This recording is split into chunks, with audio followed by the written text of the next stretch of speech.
Søren, vores lille program der med hensyn til at beskrive arbejdsmiljøet. Prøv lige at forklare, hvad det er, du har lavet.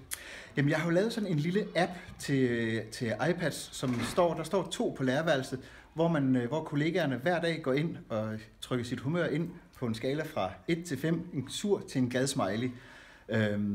Og så spørger den derefter, hvem var især med til at påvirke din dag?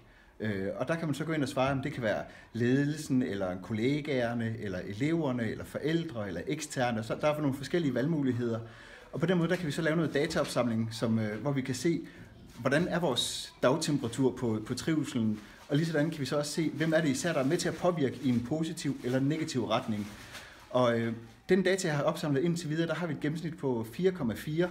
Og det er især kollegaerne, og det er især eleverne, som er med til at gøre vores arbejdsdag super. Ja. Og hvor mange dage har du taget op?